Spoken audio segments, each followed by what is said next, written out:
Telugu Desam party రెండోసారి అధికారంలోకి వచ్చిన తర్వాత అమరావతి ప్రాంతంలో రైతుల్లో తీవ్ర ఆందోళన వ్యక్తం అవుతోంది. అమరావతి ప్రాంతంలో అనేక సమస్యలకు కారణమవుతున్నాయి. ఈ సమస్యలకు ప్రధాన కారణం మంత్రి నారాయణ వ్యవహార శైలి అంటూ తెలుగుదేశం పార్టీ అనుకూల మీడియాలో వార్తలు రావడం ఆసక్తికర పరిణామం. సిఆర్డీఏ కమిషనర్ గా ఉన్నటువంటి కాటంనేని భాస్కర్ ను బయటికి పంపి ఆ స్థానంలో కన్నబాబును నియమించినప్పటికీ సిఆర్డీఏ పరిధిలోని రైతుల సమస్యలు తీరలేదు. అదే సమయంలో అక్కడ రైతుల్లో అనుమానాలు తీరలేదు. ఈ నేపథ్యంలోనే ఒక కమిటీని వేయాల్సి వచ్చింది. ఈ కమిటీ వేయడానికి కూడా మంత్రి నారాయణ అసమర్థతే కారణమని తెలుగుదేశం పార్టీ అనుకూల మీడియాలో వార్తలు వస్తున్నాయి. అమరావతి ప్రాంత రైతులతో మాట్లాడే విధానం సరిగా లేదు. మంత్రి నారాయణ ఇష్టారాజ్యంగా మాట్లాడుతున్నారు.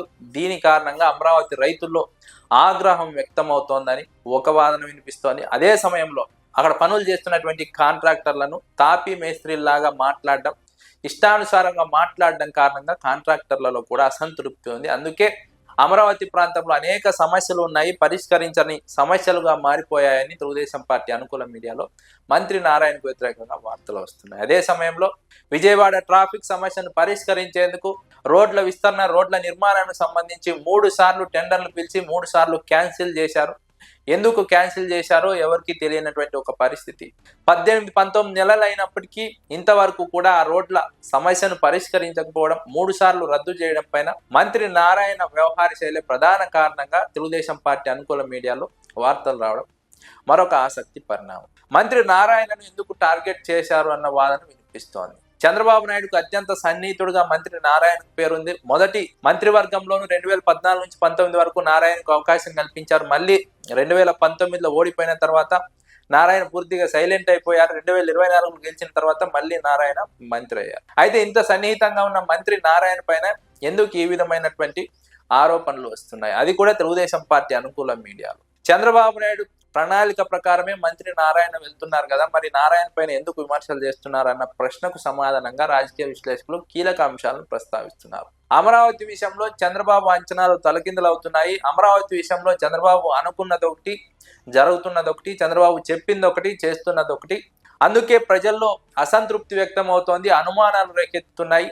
ఈ అసంతృప్తిని, అనుమానాలను చంద్రబాబు తన మీదకి రాకుండా మంత్రి నారాయణ పైన నెట్టేస్తున్నారు. మంత్రి నారాయణ నోటి దూల కారణంగా వ్యవహరిస్తున్న తీరును ఇక్కడ ప్రధానంగా ప్రస్తావిస్తున్నారు. దీన్నే చంద్రబాబు నాయుడు అవకాశంగా మార్చుకొని ఈ తప్పంతా నారాయణే చేశారు అన్న విధంగా వ్యవహరిస్తున్నారు. విజయవాడ అభివృద్ధి విషయంలో కావచ్చు, విజయవాడ ట్రాఫిక్ సమస్య పరిష్కారం విషయంలో కానీ, అమరావతి ప్రాంత రైతుల సమస్యల పరిష్కారంలో కానీ, సిఆర్డీఏ ప్రాంత సమస్య పరిష్కారంలో కానీ మంత్రి నారాయణ వ్యవహరిస్తున్న తీరు కారణంగానే పనులు ఆలస్యం అవుతున్నాయి, లేదంటే అభివృద్ధి జరగడం లేదు. ఇదంతా చంద్రబాబు తప్పు కాదు, మంత్రి నారాయణ తప్పు అన్నట్టుగా తెలుగుదేశం పార్టీ అనుకూల మీడియాలో వార్తలు రావడం చంద్రబాబు ద్వంద్వ వైఖరిని సూచిస్తోందని విశ్లేషకులు అంచనా వేస్తున్నారు. మంత్రి నారాయణ ఏకపక్షంగా నిర్ణయాలు తీసుకోవడం లేదు కదా, చంద్రబాబు అనుమతితోనే ఇవన్నీ చేస్తున్నారు కదా, అలాంటప్పుడు మంత్రి నారాయణను టార్గెట్ చేయడం దేనికి అన్న వాదన వినిపిస్తోంది. జరుగుతున్న తప్పులు చేయి దాటిపోయాయి, జరుగుతున్న పరిస్థితి చేయి దాటిపోయింది కాబట్టి వీటన్నిటి నుంచి తప్పించుకోవడానికి చంద్రబాబు మామూలుగానే ఏదైతే అవినీతి అక్రమాలపైన ఎమ్మెల్యేలపై తోసివేసినట్టుగా ఇప్పుడు కూడా అమరావతి విషయంలో జరుగుతున్న జాప్యాన్ని లేదా రైతుల్లో వ్యక్తమవుతున్నటువంటి వ్యతిరేకతను వీటన్నిటిని మంత్రి నారాయణ పైన తోసివేసే ప్రయత్నం జరుగుతోందని రాజకీయ విశ్లేషకులు అంచనా వేస్తున్నారు. అందులో భాగంగానే మంత్రి నారాయణను తెలుగుదేశం పార్టీ అనుకూల మీడియా టార్గెట్ చేసిందన్న వార్తలు వినిపిస్తున్నాయి. నిజంగా మంత్రి నారాయణ వల్లే ఇదంతా జరుగుతోంది, ఇదంతా అభివృద్ధి కుంటుపడుతోంది. అదే సమయంలో అమరావతి ప్రాంత రైతుల్లో అనుమానాలు రేకెత్తున్నాయి, వ్యతిరేకత వస్తుందని అనుకున్నప్పుడు, భావించినప్పుడు మంత్రి నారాయణను ఆ స్థానం నుంచి తప్పించి మరొకరిని నియమించవచ్చు. మరొకరి ద్వారా ఆ పనులను వేగవంతం చేయొచ్చు, ఆ పనులను లేదా ఆ సమస్యలను పరిష్కరించవచ్చు, పనులను పూర్తి చేయవచ్చు. కానీ ఈ పని చేయకుండా కేవలం నారాయణ పైన విమర్శలు చేయడం, ఆరోపణలు చేయడం ద్వారా తమకు అంటాల్సిన మరకను నారాయణకు అంటించి దాని నుంచి తప్పించుకునే ఒక ప్రయత్నం చంద్రబాబు నాయుడు చేస్తున్నారు. అందులో భాగంగానే తన అనుకూల మీడియా ద్వారా మంత్రి నారాయణపై విమర్శలు, ఆరోపణలు చేయిస్తున్నారంటూ రాజకీయ వర్గాల్లో ఒక ప్రచారం అయితే సాగుతోంది.